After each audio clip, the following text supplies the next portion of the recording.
Hello everyone, welcome to IQ Pathshala. ಇವತ್ತು ನಾವು military ಸಮರಾಭ್ಯಾಸಗಳು 2024ರಲ್ಲಿ ನಡೆದಿರ್ತಕ್ಕಂಥ ಕೆಲವು ಪ್ರಮುಖವಾದ ಮಿಲಿಟರಿ ಸಮರಾಭ್ಯಾಸಗಳ ಕುರಿತಂತೆ ಡಿಸ್ಕಸ್ ಮಾಡ್ತಾ ಹೋಗೋಣ. ವಿಶೇಷವಾಗಿ ಅಮೆರಿಕದ ಗುವಾಮ್ ದ್ವೀಪದಲ್ಲಿ ನಡೆದಿರ್ತಕ್ಕಂಥ ಸಿ ಡ್ರ್ಯಾಗನ್, ಜಪಾನ್ ದೇಶದಲ್ಲಿ ನಡೆದಿರ್ತಕ್ಕಂಥ GMX-24, ಉಜ್ಬೇಕಿಸ್ತಾನ್ ದೇಶದಲ್ಲಿ ನಡೆದಿರ್ತಕ್ಕಂಥ ಕಾಲಿಕ್, ಇನ್ನು ಶ್ರೀಲಂಕಾದಲ್ಲಿ ನಡೆದಿರ್ತಕ್ಕಂಥ ಮಿತ್ರಶಕ್ತಿ, ಇನ್ನು ಅಲಾಸ್ಕಾದಲ್ಲಿ ನಡೆದಿರ್ತಕ್ಕಂಥ ವಾಯುಪಡೆ ಸಮರಾಭ್ಯಾಸನು ಕೂಡ ಇಲ್ಲಿ ಸಂಪೂರ್ಣವಾಗಿ ಡಿಸ್ಕಸ್ ಮಾಡ್ತಾ ಹೋಗೋಣ. ಮೊದಲ ಪ್ರಶ್ನೆ, ಭಾರತ ಯಾವ ದೇಶದೊಂದಿಗೆ GMX-24 ಸಮರಾಭ್ಯಾಸವನ್ನು ಕೈಗೊಂಡಿತ್ತು? ಇಲ್ಲಿ ಸರಿಯಾಗಿರತಕ್ಕಂಥ ಉತ್ತರ ಯಾವುದು? Option C, Japan. ಸ್ನೇಹಿತರೆ, 8ನೇ ಆವೃತ್ತಿಯ ಈ ಜಿಮ್ಮೆಕ್ಸ್ ಕಡಲ ಸಮರಾಭ್ಯಾಸ ಜಪಾನ್ ದೇಶದ ಯೋಕೋಸುಕಾ ಎಂಬಲ್ಲಿ ನಡೆದಿತ್ತು. ವಿಶೇಷವಾಗಿ ನಾವು ಇನ್ನೊಂದು ಪ್ರಮುಖವಾದ ವಿಚಾರ ತಿಳ್ಕೋಬೇಕಾದ್ರೆ, ಧರ್ಮಾ ಗಾರ್ಡಿಯನ್ ಎಂಬುದು ಕೂಡ ಭಾರತ ಮತ್ತು ಜಪಾನ್ ದೇಶಗಳ ಮಧ್ಯೆ ನಡೆದಿರ್ತಕ್ಕಂಥ ಮಿಲಿಟರಿ ಸಮರಾಭ್ಯಾಸ. ಸ್ನೇಹಿತರೆ, ಇನ್ನು ಜಪಾನ್ ದೇಶದ ಭೌಗೋಳಿಕ ಲಕ್ಷಣಗಳನ್ನು ನಾವು ಈ ಕ್ಲಾಸ್ ನಲ್ಲಿ ತಿಳ್ಕೊಳ್ತಾ ಹೋಗೋಣ. ಸ್ನೇಹಿತರೆ, ನಾವು ಜಪಾನ್ನ ನಾರ್ತ್ ಅಲ್ಲಿ ಏನ್ ನೋಡ್ತೀವಿ ಅಂದ್ರೆ ಸಿ ಆಫ್ ಒಕೊಟುಕಾ ಸಮುದ್ರವನ್ನು ನೋಡ್ತೀವಿ. ಇನ್ನು ಜಪಾನ್ನ ಸೌತ್ ಅಲ್ಲಿ ಏನ್ ನೋಡ್ತೀವಿ ಅಂದ್ರೆ ನಾವು ಫಿಲಿಪೈನ್ ಸೀಯನ್ನ ಕಾಣ್ತೀವಿ, ನೋಡ್ಬೋದು ಇಲ್ಲಿ ನೀವು. ಇನ್ನು ಜಪಾನ್ನ ಪೂರ್ವಕ್ಕೆ ಏನ್ ನೋಡ್ತೀವಿ ಅಂದ್ರೆ ಜಪಾನ್ನ ಪೂರ್ವಕ್ಕೆ ಪೆಸಿಫಿಕ್ ಓಷನ್ ಕೂಡ ನಾವಿಲ್ಲಿ ಕಾಣ್ತೀವಿ. ಇನ್ನು ಜಪಾನ್ನ ನೈಋತ್ಯಕ್ಕೆ ಈಸ್ಟ್ ಚೀನಾ ನೋಡ್ತೀವಿ. ಇನ್ನು ಜಪಾನ್ನ ನೈಋತ್ಯಕ್ಕೆ ಈಸ್ಟ್ ಚೀನಾ ಸೀಯನ್ನು ಕೂಡ ಇಲ್ಲಿ ಕಾಣ್ತೀವಿ. ಇನ್ನು ಪಶ್ಚಿಮಕ್ಕೆ ಸಿ ಆಫ್ ಜಪಾನ್ ಅಥವಾ ಈಸ್ಟ್ ಸೀಯನ್ನ ನೋಡ್ತೀವಿ. ಸ್ನೇಹಿತರೆ, ಜಪಾನ್ ಪ್ರಮುಖವಾಗಿ 4 ಐಲ್ಯಾಂಡ್ಗಳಿಂದ ಅಥವಾ ದ್ವೀಪಗಳಿಂದ ಕೂಡಿರ್ತಕ್ಕಂಥ ದೇಶ. ಇಲ್ಲಿ ನಾವು ನೋಡ್ಬೇಕಾದ್ರೆ ದಕ್ಷಿಣದಲ್ಲಿ ಮೊದಲ ಐಲ್ಯಾಂಡ್ ನೋಡ್ಬೇಕಾದ್ರೆ ನಾವು ಕ್ಯೂಶು ಐಲ್ಯಾಂಡ್ ನೋಡ್ತೀವಿ. ಇದು ಮೊದಲ ದ್ವೀಪ. ಇದು ಅತ್ಯಂತ ಚಿಕ್ಕ ದ್ವೀಪ. ಇದು ಅತ್ಯಂತ ಚಿಕ್ಕ ದ್ವೀಪ. ಆಮೇಲೆ ಎರಡನೇದಾಗಿ ನಾವು ನೋಡ್ತೀವಿ ಶಿಕಾಕು ದ್ವೀಪ. ಇನ್ನೊಂದು ಹೊನ್ಶು ದ್ವೀಪ. ಇದು ಅತ್ಯಂತ ದೊಡ್ಡ ದ್ವೀಪ. ಇದು ಅತ್ಯಂತ ದೊಡ್ಡ ದ್ವೀಪ. ಇನ್ನೊಂದು ನಮಗೆ ಕಾಣ್ತಾ ಇರೋದು ಹೊಕೈಡೋ ದ್ವೀಪ. ಪ್ರಮುಖವಾಗಿ 4 ದ್ವೀಪಗಳನ್ನು ನಾವು ನೋಡ್ತೀವಿ. ಸ್ನೇಹಿತರೆ, ನಿಮ್ಗೊಂದು ಪ್ರಶ್ನೆ ಕೇಳಬಹುದು. ಏನಂದ್ರೆ ನಾರ್ತ್ ದಿಂದ ಸೌತಕ್ಕೆ, ಜಪಾನ್ನ ನಾರ್ತ್ ಇಂದ ಸೌತಕ್ಕೆ ಅವುಗಳ ದ್ವೀಪಗಳನ್ನು ಸರಿಯಾದ ಕ್ರಮದಲ್ಲಿ ಬರೆಯಿರಿ ಅಂತ ಕೇಳಬಹುದು. ನಾವು ನಾರ್ತ್ ಇಂದ ಸೌತಕ್ಕೆ ನೋಡ್ಬೇಕಾದ್ರೆ ನೋಡ್ತೀವಿ, ಒಂದು ಹೊಕೈಡೋ ದ್ವೀಪ, ಇನ್ನೊಂದು ಹೊನ್ಶು ದ್ವೀಪ, ಇನ್ನೊಂದು ಶಿಕಾಕು ದ್ವೀಪ, ಇನ್ನೊಂದು ಕ್ಯೂಶು ದ್ವೀಪ. ಸ್ನೇಹಿತರೆ, ಇನ್ನೂ ಪ್ರಮುಖವಾದ ವಿಚಾರಗಳನ್ನು ನಾವು ಇಲ್ಲಿ ತಿಳ್ಕೊಳ್ಳೋದಾದ್ರೆ, ನಮ್ಮ ಪರಿಸರ ಅಧ್ಯಯನದಲ್ಲಿ ಬರ್ತಿರ್ತಕ್ಕಂಥ ಈ ಕೆಲವು ಪ್ರೋಟೋಕಾಲ್ಗಳನ್ನು ನೋಡ್ತೀವಿ ನಾವು. ಒಂದು ನಗೋಯಾ ಪ್ರೋಟೋಕಾಲ್, ಇನ್ನೊಂದು ಕ್ಯೂಟೋ ಪ್ರೋಟೋಕಾಲ್. ಸ್ನೇಹಿತರೆ, ನಗೋಯಾ ನಗರ ಕಂಡು ಬರೋದು ಹೊನ್ಶು ಐಲ್ಯಾಂಡ್ ನಲ್ಲಿ. ಇಲ್ಲಿ ನಗೋರಾ ಐಲ್ಯಾಂಡ್ ಇದೊಂದು ನಗರ ಕಂಡು ಬರೋದು ಹೊನ್ಶು ಐಲ್ಯಾಂಡ್. ಇದು ಹೊನ್ಶು ಐಲ್ಯಾಂಡ್. ಇನ್ನು ಕ್ಯೂಟೋ ಪ್ರೋಟೋಕಾಲ್ ಕ್ಯೂಟೋ ನಗರ ಕಂಡು ಬರ್ತಕ್ಕಂಥ ಎಲ್ಲಿ ಕಂಡು ಬರ್ತಂದ್ರೆ ಇದು ಶಿಕಾಕು ಐಲ್ಯಾಂಡ್. ಇನ್ನು ಎರಡನೇ ಮಹಾಯುದ್ಧದ ಸಂದರ್ಭದಲ್ಲಿ ನೀವು ನಗರಗಳ ಹೆಸರು ಕೇಳ್ತಿ, ಹಿರೋಶಿಮಾ ಮತ್ತು ನಾಗಾಸಾಕಿ. ಹಿರೋಶಿಮಾ, ನಾಗಾಸಾಕಿ ಯಾವ ದ್ವೀಪದಲ್ಲಿ ಬರ್ತವೆ ಅಂತ ಕೇಳ್ಬೋದು. ಹಿರೋಶಿಮಾ ಕಂಡು ಬರೋದು ಈ ಶಿಕಾಕು ಐಲ್ಯಾಂಡ್ ಅಲ್ಲಿ. ಹಿರೋಶಿಮಾ ಕಂಡು ಬರೋದು ಶಿಕಾಕು ಐಲ್ಯಾಂಡ್ ಅಲ್ಲಿ. ಇನ್ನು ನಾಗಾಸಾಕಿ ಐಲ್ಯಾಂಡ್ ಕಂಡು ಬರೋದು ಕ್ಯೂಶು ಐಲ್ಯಾಂಡ್ ಅಲ್ಲಿ. ಸ್ನೇಹಿತರೆ, ಈ ತರನು ಕೇಳ್ಬೋದು ನಿಮ್ಗ. ಕ್ಯೂಶು ಐಲ್ಯಾಂಡ್ ಅಲ್ಲಿ ಕೂಡ ಕಂಡು ಬರ್ತಕ್ಕಂಥ ನಗರ ಯಾವುದು? ನಾಗಾಸಾಕಿ. ಇನ್ನು ವಿಶೇಷವಾಗಿ ಪ್ರಮುಖವಾದ ವಿಚಾರಗಳನ್ನು ನಾವು ತಿಳ್ಕೊಳ್ಳೋದಾದ್ರೆ, ಇಲ್ಲಿ ಮೌಂಟ್ ಫ್ಯೂಜಿ ಇದನ್ನು ಕೇಳಬಹುದು ನೀವೇನು. ಶಿಖರವನ್ನು ಕೇಳಬಹುದು, ಮತ್ತೆ ಅಥವಾ ಜ್ವಾಲಾಮುಖಿನೂ ಕೂಡ ಹೌದು. ಇದು ಅದು ಮೌಂಟ್ ಫ್ಯೂಜಿ. ಇದೆಲ್ಲಿ ಕಂಡು ಬರುತ್ತೆ ನೋಡಿ, ಹೊನ್ಶು ಐಲ್ಯಾಂಡ್ ಅಲ್ಲಿ. ಇನ್ನು ನೆಕ್ಸ್ಟ್ ಫುಕುಶಿಮಾ ಅಣು ವಿದ್ಯುತ್ ಸ್ಥಾವರ 2011ರಲ್ಲಿ ಕೂಡ ನೀವು ನೋಡತಕ್ಕಂಥ ವಿಚಾರ ನೋಡಬಹುದು. ಇದು ಕಂಡು ಬರೋದೆಲ್ಲಿ? ಈ ಹೊನ್ಶು ಐಲ್ಯಾಂಡ್ ಅಲ್ಲಿ, ಫುಕುಶಿಮಾ. ಇಂತಹ ವಿಚಾರಗಳನ್ನು ತಿಳ್ಕೋದು ತುಂಬಾ ಇಂಪಾರ್ಟೆಂಟ್. ಆಮೇಲೆ ಇಲ್ಲಿ ಸಪೋರೋ ನಗರ ಕಂಡು ಬರೋದು ಹೊಕೈಡೋ ನಗರದಲ್ಲಿ. ಇಷ್ಟು ನಮ್ಗ ಪ್ರಮುಖವಾದ ವಿಚಾರಗಳನ್ನ ಭೌಗೋಳಿಕವಾಗಿ ನೋಡ್ತೀವಿ. ಇನ್ನೊಂದು ಏನಂದ್ರೆ ಲೇಕ್ ಬಿವಾ ಕಂಡು ಬರೋದು ಕೂಡ ಯಾವುದು? ಈ ಶಿಕಾಗೋ ಐಲ್ಯಾಂಡ್ ಅಲ್ಲಿ. ಮತ್ತೆ ಇವು ಎರಡುಗಳ ಮಧ್ಯೆ ಶಿಕಾಗೋ ಮತ್ತು ಹೊನ್ಶು ಐಲ್ಯಾಂಡ್ ಗಳ ಮಧ್ಯೆ ಇದು ಲೇಕ್ ಯಾವುದು? ಬಿವಾ ಕಂಡು ಬರುವುದು. ಇನ್ನು ಶಿನಾನೋ ರಿವರ್ ಕೂಡ ಎಲ್ಲಿ ಕಂಡು ಬರುತ್ತೆ? ಹೊನ್ಶು ಐಲ್ಯಾಂಡ್ ಅಲ್ಲಿ ಕಂಡು ಬರುತ್ತಾ.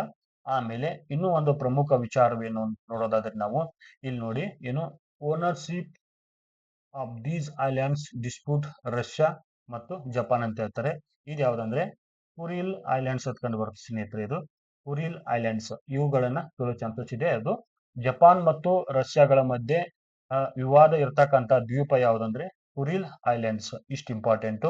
ಇನ್ನೊಂದು ಪ್ರಮುಖವಾದ ವಿಚಾರ ಏನಂದ್ರೆ ಐಜು ಆರ್ಕಿಪೆಲಾಗೋ ಎಲ್ಲಿ ಕಂಡು ಬರುತ್ತೆ ಅಂತ ಕೇಳಬಹುದು ಸ್ನೇಹಿತರೆ. ಈ ಜಪಾನ್ ದೇಶಕ್ಕೆ ಸಂಬಂಧಿರ್ತಕ್ಕಂಥ ಒಂದು ವಿಚಾರ ನೋಡೋದಾದ್ರೆ ಪೆಸಿಫಿಕ್ ಐಲ್ಯಾಂಡ್ ಅಲ್ಲಿ ಕೂಡ ನಾವು ಇದನ್ನು ಕಂಡು ಬರ್ತೀವಿ, ನೋಡ್ತೀವಿ. ಇನ್ನು ಇನ್ನು ಜಪಾನ್ ದೇಶದ ರಾಜಧಾನಿ ಯಾವುದು? ಕ್ಯಾಪಿಟಲ್. ಜಪಾನ್ ದೇಶದ ರಾಜಧಾನಿ ಯಾವುದು? ಟೋಕಿಯೋ. ಯಾವ ದ್ವೀಪದಲ್ಲಿ ಕಂಡು ಬರುವುದು ಅಂತ ಕೇಳಬಹುದು ಸ್ನೇಹಿತರೆ. ಇದು ಕೂಡ ಹೊನ್ಶು ಐಲ್ಯಾಂಡ್ ಅಲ್ಲಿ ಕಂಡು ಬರ್ತಿದೆ. ಯಾವುದು? ಜಪಾನ್ ರಾಜಧಾನಿ ಯಾವುದು? ಟೋಕಿಯೋ. ಎಲ್ಲಿ ಕಂಡು ಬರ್ತಿದ್ದು?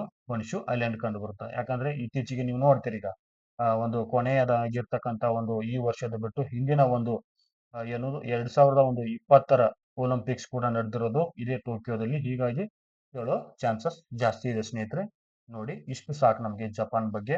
ಮುಂದಿನ ಪ್ರಶ್ನೆ ನೋಡೋದಾದ್ರೆ ನಾವು ರೆಡ್ ಫ್ಲಾಗ್ 24 ಸಮರಾಭ್ಯಾಸವನ್ನು ಎಲ್ಲಿ ನಡೆಸಲಾಯಿತು ಅಂತ ಕೇಳ್ತಾರೆ. ನೋಡಿ, ರೆಡ್ ಫ್ಲಾಗ್ 24 ಅಂದ್ರೆ 2024 ಒಂದು ರೆಡ್ ಫ್ಲಾಗ್ ಏನು ಮೆಗಾ ಮಿಲಿಟರಿ ಸಮರಾಭ್ಯಾಸ ಎಲ್ಲಿ ಅಂತ ಕೇಳ್ತಾರೆ. ಇಲ್ಲಿ ಸರಿಯಾಗಿರ್ತಕ್ಕಂಥ ಉತ್ತರ ಯಾವುದು? ಅಲಾಸ್ಕಾದಲ್ಲಿ. ಅಲಾಸ್ಕಾ ಎಲ್ಲಿ ಕಂಡು ಬರ್ತೇಳಿ ಒಂದು ಅಮೆರಿಕದ ಪ್ರಮುಖವಾದ ಒಂದು ಸ್ಥಳ ಇದು. ಯಾವುದು? ಅಲಾಸ್ಕಾ. ಇನ್ನು ಈ ಕುರಿತಾಗಿ ನಾವು ಸ್ವಲ್ಪ ನೋಡೋಣ. ಅಲಾಸ್ಕಾ ಇಲ್ಲಿ ನೋಡಿ, ಅಲಾಸ್ಕಾ ಇಲ್ಲಿ ಕಂಡು ಬರ್ತಿದ್ದು ಅಮೆರಿಕ ದೇಶದ ಒಂದು ಭಾಗ ಇದು. ಇನ್ನು ಈ ಒಂದು ಅಲಾಸ್ಕಾದ ಒಂದು ಅದಕ್ಕೆ ದಕ್ಷಿಣಕ್ಕೆ ಪೆಸಿಫಿಕ್ ಓಷನ್ ನೋಡ್ತೀವಿ. ಇನ್ನು ಉತ್ತರಕ್ಕೆ ಆರ್ಕಟಿಕ್ ಓಷನ್ ನೋಡ್ತೀವಿ. ಇನ್ನು ವಿಶೇಷವಾಗಿ ನಾವಿಲ್ಲಿ ಬೇರಿಂಗ್ ಜಲಸಂಧಿ ಕೂಡ ಇಲ್ಲಿ ಕಂಡು ಬರುತ್ತೆ. ಇಲ್ಲಿ ನೋಡಿ, ಬೇರಿಂಗ್ ಜಲಸಂಧಿ ಕೂಡ ಇಲ್ಲಿ ಕಂಡು ಬರುತ್ತೆ. ಇಷ್ಟು ಇಂಪಾರ್ಟೆಂಟ್. ಮತ್ತು ಬೇರಿಂಗ್ ಸಿ ಸಮುದ್ರ ಕೂಡ ಇಲ್ಲಿ ನಾವು ನೋಡ್ತಾ ಬರ್ತೀವಿ. ಸಂಪೂರ್ಣವಾಗಿ ನಾವು ಏನಂದ್ರೆ ಈ ಒಂದು ಅಲಾಸ್ಕಾದಲ್ಲಿ ಬ್ರೂಕ್ಸ್ ರೇಂಜ್ ಅಂದ್ರೆ ಬ್ರೂಕ್ಸ್ ಒಂದು ಏನು ಸರಣಿಯನ್ನು ಕೂಡ ಇಲ್ಲಿ ನೋಡ್ತೀವಿ. ಇಲ್ಲಿ ಬ್ರೂಕ್ಸ್ ರೇಂಜ್ ಅಂದ್ರೆ ಶ್ರೇಣಿಯನ್ನು ಕೂಡ ಇಲ್ಲಿ ನೋಡ್ತೀವಿ, ಪರ್ವತ ಶ್ರೇಣಿಗಳನ್ನ. ಆಮೇಲೆ ಆರ್ಕಟಿಕ್ ರಿವರ್ ಕೂಡ ಇಲ್ಲಿ ನೋಡ್ತೀವಿ. ಇನ್ನೊಂದೇನು ಪ್ರಮುಖ ವಿಚಾರ ಅಂದ್ರೆ ಇಲ್ಲಿ ಮೌಂಟ್ ಮ್ಯಾಕಿನ್ಲೆ ಕೂಡ ಕಂಡು ಬರುತ್ತೆ. ನೋಡಿ, ಇಲ್ಲಿ ಮೌಂಟ್ ಮ್ಯಾಕಿನ್ಲೆ ಕೂಡ ಕಂಡು ಬರುತ್ತಾ. ಇನ್ನು ಅಲಾಸ್ಕಾ ರೇಂಜಸ್ ಕೂಡ ಇಲ್ಲಿಂದ ಇಲ್ಲಿವರೆಗೆ ಹರಡಿದನ್ನು ಕೂಡ ನಾವು ನೋಡ್ತೀವಿ. ಇನ್ನು ಆರ್ಕೆಂಜೋ ಕೂಡ ಇಲ್ಲಿ ಕಂಡು ಬರುತ್ತಾ. ಇಷ್ಟು ಇಂಪಾರ್ಟೆಂಟ್ ಮಾಹಿತಿಗಳು ನಮಗೆ ಅಲಾಸ್ಕಾ ಕುರಿತಂತೆ ಸಾಕು. ಯಾಕಂದ್ರೆ ಅಲಾಸ್ಕಾ ಕುರಿತಾಗಿ ಕೆಲವು ಪ್ರಮುಖವಾದ ವಿಚಾರಗಳು ತಿಳ್ಕೊಳ್ಳೋದು ಕೂಡ ಇಂಪಾರ್ಟೆಂಟ್ ಆಗುತ್ತಾ. ಇಲ್ಲಿ ಬ್ರಿಸ್ಟಲ್ ಬೇ ಕೂಡ ಕಂಡು ಬರುತ್ತಾ. ಮುಂದಿನ ಪ್ರಶ್ನೆ ನೋಡ್ರಿ, ಡಸ್ಟಾಲಿಕ್ ಸಮರಾಭ್ಯಾಸವನ್ನು ಭಾರತ ಯಾವ ದೇಶದೊಂದಿಗೆ ನಡೆಸಿತು ಹೇಳ್ತಾರೆ. ನೋಡ್ರಿ, ಏನು ಡಸ್ಟಾಲಿಕ್ ಸಮರಾಭ್ಯಾಸವನ್ನು ಯಾವ ದೇಶದೊಂದಿಗೆ ಭಾರತ ನಡೆಸಿತು ಅಂತ ಕೇಳ್ತಾರೆ. ಇಲ್ಲಿ ಸರಿಯಾಗಿರ್ತಕ್ಕಂಥ ಉತ್ತರ ಯಾವುದು? Option C, Uzbekistan. ಇದು 4ನೇ ಆವೃತ್ತಿಯ ಒಂದು ಜಂಟಿ ಸಮರಾಭ್ಯಾಸವಾಗಿತ್ತು. ಭಾರತೀಯ ಪಡೆ ಮತ್ತು ಉಜ್ಬೇಕಿಸ್ತಾನ ಒಂದು ಸೇನೆಗಳ ಮಧ್ಯೆ ನಡೆಸಿರ್ತಕ್ಕಂಥ ಒಂದು ಇದು ಪ್ರಮುಖ ಜಂಟಿ ಸಮರಾಭ್ಯಾಸ. 2024 ಸಾಲಿನ ಒಂದು ಈ ಡಸ್ಟಾಲಿಕ್ ಸಮರಾಭ್ಯಾಸ ಒಂದು ಯಾವುದು? ಉಜ್ಬೇಕಿಸ್ತಾನದ ಒಂದು ಟರ್ಮೇಜ್ ಜಿಲ್ಲೆಯಲ್ಲಿ ನಡೆದಿತ್ತು. ಎಲ್ಲಿ? ಉಜ್ಬೇಕಿಸ್ತಾನದ ಒಂದು ಟರ್ಮೇಜ್ ಜಿಲ್ಲೆಯಲ್ಲಿ ನಡೆದಿತ್ತು. ಇನ್ನು ಉಜ್ಬೇಕಿಸ್ತಾನದ ಕುರಿತಾಗಿ ಕೆಲವು ಮಾಹಿತಿಗಳನ್ನು ನಾವು ಭೌಗೋಳಿಕ ಲಕ್ಷಣಗಳನ್ನು ತಿಳ್ಕೊಳ್ಳೋದಾದ್ರೆ ಇಲ್ಲಿ ಕಾಣಬಹುದು ನೀವು ಭೌಗೋಳಿಕ ಲಕ್ಷಣಗಳನ್ನ. ಏನಂದ್ರೆ ಉಜ್ಬೇಕಿಸ್ತಾನದ ರಾಜಧಾನಿ ಯಾವುದು? Tashkent. Capital city of Uzbekistan is Tashkent. ಈ ಟಾಸ್ಕೆಂಟ್ ನಲ್ಲಿ ನಮ್ಮ ಭಾರತದ ಒಂದು ಮಾಜಿ ಪ್ರಧಾನಮಂತ್ರಿಗಳಾದ ಲಾಲ್ ಬಹದ್ದೂರ್ ಶಾಸ್ತ್ರಿ ಅವರು ನಿಧನ ಹೊಂದಿರತಕ್ಕಂಥ ವಿಚಾರಗಳನ್ನ ನಾವಿಲ್ಲಿ ನೋಡ್ತೀವಿ. ಇನ್ನು ವಿಶೇಷವಾಗಿ ನೀವು ಮಧ್ಯ ಭಾರತದ ಇತಿಹಾಸದ ಒಂದು ಅವಧಿಯಲ್ಲಿ ಏನು ಮೊಘಲ್ ಸಾಮ್ರಾಟನಾದ ಯಾರು ಬಾಬರ್ ಕುರಿತಾಗಿ ಕೆಲವು ಮಾಹಿತಿಗಳನ್ನು ಕೂಡ ನೀವು ಉಜ್ಬೇಕಿಸ್ತಾನ್ ರಾಷ್ಟ್ರದಿಂದ ತಿಳ್ಕೊಳ್ಬಹುದು. ಏನಂದ್ರೆ ಉಜ್ಬೇಕಿಸ್ತಾನ್ ನಲ್ಲಿ ಕಂಡು ಬರ್ತಕ್ಕಂಥ ಒಂದು ಫರ್ಗಾನ್ ಮತ್ತು ಸಮರ್ಕಂಡ್ ಪ್ರಾಂತ್ಯದಲ್ಲಿ ಈ ಬಾಬರ್ನ ವಂಶಸ್ಥರು ಆಡಳಿತ ಮಾಡತಕ್ಕಂಥ ವಿಚಾರಗಳನ್ನ ನಾವು ನೋಡ್ತೀವಿ. ಇನ್ನು ವಿಶೇಷವಾಗಿ ಲೇಖ ಅಡ್ಯೂರ್ಕುಲ್ ಎಲ್ಲಿ ಕಂಡು ಬರ್ತಿರೋದು? ತಾಸ್ಕೆಂಟ್ ಹತ್ರ ಕಂಡು ಬರ್ತಕ್ಕಂಥ ಒಂದು ವಿಚಾರಗಳನ್ನು ನೋಡ್ತೀವಿ. ಇನ್ನು ಏನು ಕಿಜಿಲ್ ಕುಮ್ ಡಿಸರ್ಟ್ ಅಂದ್ರೆ ಕಿಜಿಲ್ ಕುಮ್ ಒಂದು ಮರುಭೂಮಿಯನ್ನು ಕೂಡ ನಾವಿಲ್ಲಿ ಉಜ್ಬೇಕಿಸ್ತಾನದಲ್ಲಿ ಕೂಡ ನಾವು ನೋಡ್ತೀವಿ. ಇನ್ನು ಉಜ್ಬೇಕಿಸ್ತಾನದ ಒಂದು ಪ್ರಮುಖ ನದಿ ಅದು ಸಿಯಾರಾ ಡಯಾರ ನದಿ. ಇನ್ನು ಉಜ್ಬೇಕಿಸ್ತಾನದ ಒಂದು ವಾಯವ್ಯ ಭಾಗದಲ್ಲಿ ಏನ್ ನೋಡ್ತೀವಿ ನಾವು? ಅರಿಲ್ ಸಿಯನ್ ಕೂಡ ನೋಡ್ತೀವಿ. ನೋಡಿ, ಇಲ್ಲಿ ಅರಲ್ ಸಿಯನ್ ಕೂಡ ನಾವು ಇಲ್ಲಿ ನೋಡ್ತೀವಿ.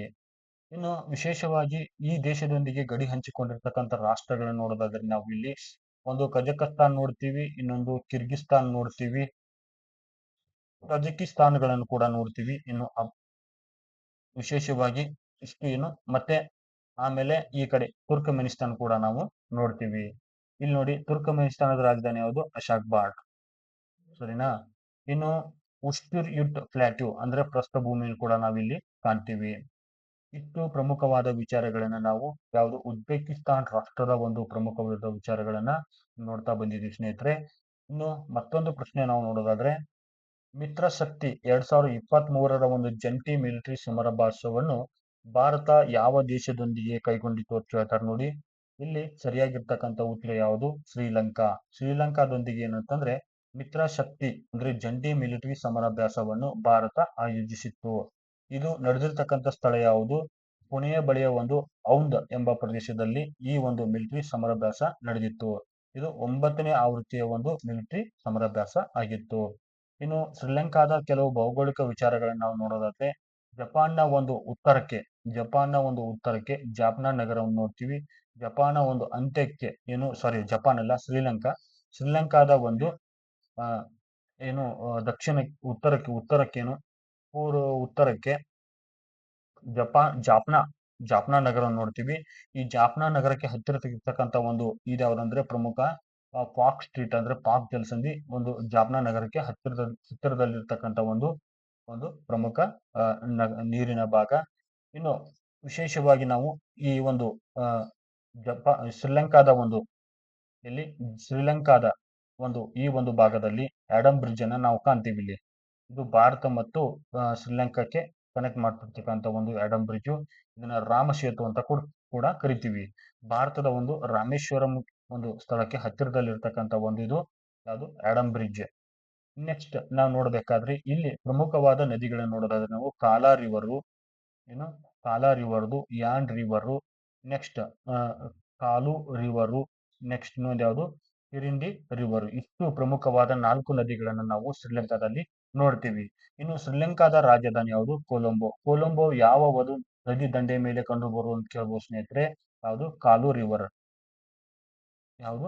ರಿವರ್. ಕೊಲಂಬೋ ಯಾವ ಒಂದು ನದಿ ದಂಡೆ ಮೇಲೆ ಕಂಡು ಬರೋದು ಯಾವುದು?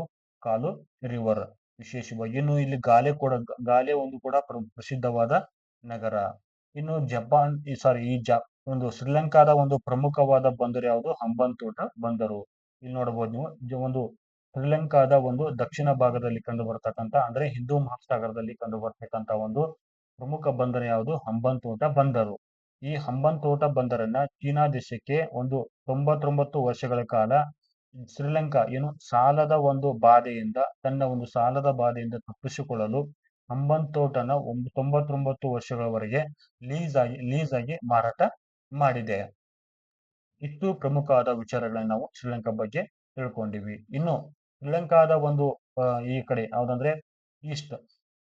ಈಸ್ಟ್ ಭಾಗಕ್ಕೆ ನಾವು ಬೇ ಆಫ್ ಬೆಂಗಾಲ್ ನೋಡ್ತೀವಿ. ಈ ಕಡೆ ಗಲ್ಫ್ ಆಫ್ ಮಂಡಾರ ನೋಡ್ತೀವಿ. ಅದು ಪಶ್ಚಿಮಕ್ಕೆ ಗಲ್ಫ್ ಆಫ್ ಮಂಡಾರ ನೋಡ್ತೀವಿ. ಇನ್ನು ಕೆಳಗೆ ದಕ್ಷಿಣಕ್ಕೆ ಇಂಡಿಯನ್ ಓಷಿಯನ್ ಕೂಡ ನಾವು ಕಾಣ್ತೀವಿ. ಇನ್ನೊಂದು ಪ್ರಮುಖವಾದ ವಿಚಾರ, ಇತ್ತೀಚೆಗೆ ಭಾರತ ಮತ್ತು ಯಾವ ದೇಶದ ನಡುವೆ ಟಾರ್ಕಿಶ್ ಜಂಟಿ ಮಿಲಿಟರಿ ಸಮರಾಭ್ಯಾಸ ನಡೆಯಿತು ಅಂತ ಹೇಳ್ತಾರೆ ನೋಡಿ. ಟಾರ್ಕಿಶ್ ಮಿಲಿಟರಿ ಜಂಟಿ ಸಮರಾಭ್ಯಾಸ ನಡೆಯಿತು ಅಂತ ಹೇಳ್ತಾರೆ. ಇಲ್ಲಿ ಸರಿಯಾಗಿರ್ತಕ್ಕಂಥ ಉತ್ತರ ಯಾವುದು? USA, United state of America. ಸರಿನಾ? ಈ ಒಂದು ಅಮೆರಿಕದ ಬಗ್ಗೆ ಕೂಡ ನಿಮ್ಗೆ ಒಂದು ಚಿಕ್ಕ ಮಾಹಿತಿಗಳನ್ನ ನಾವು ಭೌಗೋಳಿಕ ವಿಚಾರಗಳನ್ನು ಕೂಡ ನೋಡೋದಾದ್ರೆ ಏನಂದ್ರೆ ವಿಶೇಷವಾಗಿ ಇಲ್ಲಿ ರಾಕಿ ಮೌಂಟೇನ್ಸ್ ಕೂಡ ನೋಡ್ತೀವಿ ನಾವು ಇಲ್ಲಿ. ಈ ರಾಕಿ ಮೌಂಟೇನ್ಸ್ ಪ್ರಶ್ನೆಯಲ್ಲಿ ಸಾಕಷ್ಟು ಸಲ ನಿಮ್ಮ ಎಕ್ಸಾಮ್ ಅಲ್ಲಿ ಕೇಳಿದರೆ ರಾಕಿ ಮೌಂಟೇನ್ಸ್ ಎಲ್ಲಿ ಕಂಡು ಬರುತ್ತೆ ಅಂತ ಕೇಳ್ತಾರೆ. ನಾರ್ತ್ ಅಮೆರಿಕಾ ಕಾಂಟಿನೆಂಟ್ ಅಲ್ಲಿ ಕಂಡು ಬರ್ತಕ್ಕಂಥ ವಿಚಾರಗಳನ್ನು ನೋಡ್ತೀರಿ. ಇನ್ನೊಂದು ವಿಶೇಷವಾಗಿ ನಾವು ನೋಡ್ಬೇಕಾದ್ರೆ ಈ ಅಮೆರಿಕದ ರಾಜಧಾನಿ ಯಾವುದು? Washington D C. ಇನ್ನು ವಿಶೇಷವಾಗಿ ನಾವು ಕೆಲವು ವಿಚಾರಗಳಲ್ಲಿ ಬಹಳ ಒಂದು ವಿಚಾರಗಳನ್ನ ನಾವು ತಿಳ್ಕೊಬೇಕಾದ್ರೆ ಇನ್ನು ಈ ಕೆನಡಾ ದೇಶದೊಂದಿಗೆ ಸಂಪೂರ್ಣವಾದ ತನ್ನ ಒಂದು ಬೌಂಡ್ರಿಯನ್ನು ಕೂಡ ಇದು ಹಂಚಿಕೊಂಡಿದೆ. ಇನ್ನು ಈ ಕಡೆ ಇಲ್ಲಿ ಗಲ್ಫ್ ಆಫ್ ಮೆಕ್ಸಿಕೋವನ್ನು ನೋಡ್ತೀವಿ ಸ್ನೇಹಿತರೆ. ಗಲ್ಫ್ ಆಫ್ ಮೆಕ್ಸಿಕೋ ನೋಡ್ತೀವಿ. ಇನ್ನು ಅಟ್ಲಾಂಟಿಕ್ ಸಿ ಓಷನ್ ಕೂಡ ನಾವಿಲ್ಲಿ ಕಾಣ್ತೀವಿ. ಇನ್ನು ವಾಷಿಂಗ್ಟನ್ ಡಿ ಸಿ ಯಾವ ಒಂದು ಸಮುದ್ರ ಭಾಗ ಅಥವಾ ಸಾಗರ ಭಾಗಕ್ಕೆ ಹತ್ತಿರವಾಗಿದೆ ಅಂದ್ರೆ ಅಟ್ಲಾಂಟಿಕ್ ಓಷನ್ ನೋಡ್ತೀವಿ ಇಲ್ಲಿ. ಇನ್ನು ಕೆರಿಬಿಯನ್ ಸಿ ಕೂಡ ಇದಕ್ಕೆ ಹಂಚಿಕೊಂಡಿರ್ತಕ್ಕಂಥ ಒಂದು ಪ್ರಮುಖವಾದ ವಿಚಾರಗಳನ್ನ ನಾವು ನೋಡ್ತೀವಿ. ಇನ್ನು ಪ್ರಮುಖವಾದ ಅಮೆರಿಕದ ಒಂದು ಪ್ರಮುಖ ನ್ಯಾಷನಲ್ ಪಾರ್ಕ್ ಯಾವುದು? ಗ್ಲೇಷಿಯರ್ ನ್ಯಾಷನಲ್ ಪಾರ್ಕ್, ಇನ್ನೊಂದು ಯೆಲ್ಲೋ ಸ್ಟೋನ್ ನ್ಯಾಷನಲ್ ಪಾರ್ಕ್ ಗಳನ್ನ ನಾವು ನೋಡ್ತೀವಿ. ಇನ್ನು ಇಲ್ಲಿ ಸೇಂಟ್ ಹೆಲೆನಾ ಅಂತಿದೆ ನೋಡಿ, ಹೆಲೆನಾ ಒಂದು ಶಿಖರ ಅಥವಾ ಹೆಲೆನಾ ಒಂದು ಜ್ವಾಲಾಮುಖಿ ಎಲ್ಲಿ ಕಂಡು ಬರ್ತೀವಿ? ಇದು ರಾಕಿ ಮೌಂಟೇನ್ಸ್ ಅಲ್ಲಿ ಕೂಡ ಕಂಡು ಬರೋದನ್ನ ನಾವು ನೋಡ್ತೀವಿ. ಇಷ್ಟು ಪ್ರಮುಖವಾದ ವಿಚಾರಗಳನ್ನ ಇಲ್ಲಿ ನಾವು ನೋಡಬಹುದು. ನೆಕ್ಸ್ಟ್ ನೋಡ್ರಿ, ಸ್ಟೀಡ್ ಫಾಸ್ಟ್ ಡಿಪೆಂಡರ್ 2024 ಆಯೋಜಿಸಿದ ಸಂಸ್ಥೆ ಯಾವುದು ಕೇಳ್ತಾರೆ ನೋಡ್ರಿ. ಸ್ಟೀಡ್ ಫಾಸ್ಟ್ ಡಿಪೆಂಡರ್ 2024 ಆಯೋಜಿಸಿದ ಒಂದು ಸಂಸ್ಥೆ ಯಾವ್ದಂತ ಕೇಳ್ತಾರೆ. ಇಲ್ಲಿ ಸರಿಯಾಗಿರ್ತಕ್ಕಂಥ ಉತ್ತರ ಯಾವುದು? ನ್ಯಾಟೋ. ನ್ಯಾಟೋ ಇದನ್ನ ಆಯೋಜನೆ ಮಾಡುವುದು. ಇಲ್ಲಿ ನ್ಯಾಟೋದ ಒಂದು ಕುರಿತಾಗಿ ಸಂಪೂರ್ಣವಾದ ಮಾಹಿತಿ ನೋಡೋಣ. ನ್ಯಾಟೋವನ್ನ 1949ರಲ್ಲಿ ಸ್ಥಾಪನೆ ಮಾಡಿದ್ರು. ಈ ಪ್ರಸ್ತುತ ಇದರ ಒಂದು ಹೆಡ್ ಕ್ವಾರ್ಟರ್ ಅಥವಾ ಕೇಂದ್ರ ಕಚೇರಿಯಲ್ಲಿ ಕಂಡು ಬರುತ್ತಾ ಬೆಲ್ಜಿಯಂನ ರಾಜಧಾನಿ ಬ್ರುಸೆಲ್ಸ್ ನಲ್ಲಿ ಕಂಡು ಬರುವುದು. ಪ್ರಸ್ತುತ ದೇಶಗಳ ಸಂಖ್ಯೆ ಅಂದ್ರೆ ನ್ಯಾಟೋನ ಸದಸ್ಯ ರಾಷ್ಟ್ರಗಳ ಸಂಖ್ಯೆ 32. ಇತ್ತೀಚೆಗೆ ಸೇರ್ಪಡೆಯಾದ ರಾಷ್ಟ್ರಗಳು ಯಾವ್ದಂದ್ರೆ ಸ್ವೀಡನ್ ಮತ್ತು ಫಿನ್ಲ್ಯಾಂಡ್. ಇಷ್ಟು ಒಂದು ಪ್ರಮುಖವಾದ ವಿಚಾರಗಳನ್ನ ನ್ಯಾಟೋ ಕುರಿತಾಗಿ ನಾವು ನೋಡಬಹುದು. ಸ್ನೇಹಿತರೆ, ಮುಂದಿನ ಪ್ರಶ್ನೆ ನೋಡೋಣ. ಭಾರತವು ಯಾವ ದೇಶದೊಂದಿಗೆ ಲ್ಯಾಮಿಟಿಯೆ 2024 ಒಂದು ಸಮರಾಭ್ಯಾಸವನ್ನು ನಡೆಸಿತು ಅಂತ ಕೇಳ್ತಾರೆ ನೋಡ್ರಿ. ಇಲ್ಲಿ ಸರಿಯಾಗಿರ್ತಕ್ಕಂಥ ಉತ್ತರ ಯಾವುದು? ಸೀಶೆಲ್ಸ್. ಸೀಶೆಲ್ಸ್ ದೇಶದೊಂದಿಗೆ ಭಾರತ ಏನ್ ಮಾಡುತ್ತಂದ್ರೆ ಈ ಒಂದು ಲ್ಯಾಮಿಟಿಯೆ 2024 ಒಂದು ಜಂಟಿ ಸೇನಾ ಸಮರಾಭ್ಯಾಸವನ್ನು ಕೈಗೊಂಡಿತ್ತು. ನೆಕ್ಸ್ಟ್ ನೋಡೋಣ, ಇತ್ತೀಚೆಗೆ 2024 ಒಂದು ಕಲ್ಟಾಸ್ ಎಕ್ಸ್‌ಪ್ರೆಸ್ ಸಮರಾಭ್ಯಾಸವನ್ನು ಯಾವ ದೇಶವು ಆಯೋಜಿಸಿತ್ತು ಅಂತ ಕೇಳ್ತಾರೆ. ಇಲ್ಲಿ ಕೂಡ ಸರಿಯಾಗಿರ್ತಕ್ಕಂಥ ಉತ್ತರ ಯಾವುದು? ಸೀಶೆಲ್ಸ್. ಏನಂದ್ರೆ ಎಕ್ಸರ್ಸೈಸ್ ಕಲ್ಟಾಸ್ ಎಕ್ಸ್‌ಪ್ರೆಸ್ 24 ಅನ್ನ ಆಯೋಜಿಸಿದ ದೇಶ ಯಾವುದು? ಸೀಶೆಲ್ಸ್ ನ ಒಂದು ಫೋರ್ಟ್ ವಿಕ್ಟೋರಿಯಾ ಎಂಬ ಸ್ಥಳದಲ್ಲಿ ಏನಂತಂದ್ರೆ ಈ ಒಂದು ಜಂಟಿ ಮಿಲಿಟರಿ ಸಮರಾಭ್ಯಾಸವನ್ನ ಆಯೋಜನೆ ಮಾಡಲಾಗಿತ್ತು. ಫೆಬ್ರವರಿ 26ರಿಂದ ಮಾರ್ಚ್ 8ರವರೆಗೆ 2024ರಲ್ಲಿ ಇದನ್ನ ಆಯೋಜನೆ ಮಾಡಲಾಗಿತ್ತು. ಇದನ್ನ ಸ್ಪಾನ್ಸರ್ ಮಾಡಿರ್ತಕ್ಕಂಥ ರಾಷ್ಟ್ರ ಯಾವ್ದಂದ್ರೆ ಅಥವಾ ಸಂಘಟನೆ US ಆಫ್ರಿಕನ್ ಕಮಾಂಡೋ ಏನ್ ಮಾಡುತ್ತಂದ್ರ ಇದನ್ನ ಸ್ಪಾನ್ಸರ್ ಮಾಡಿತ್ತು. ಇದು ಒಂದು ಜಂಟಿ ಮಿಲಿಟರಿ ಸಮರಾಭ್ಯಾಸವಾಗಿತ್ತು.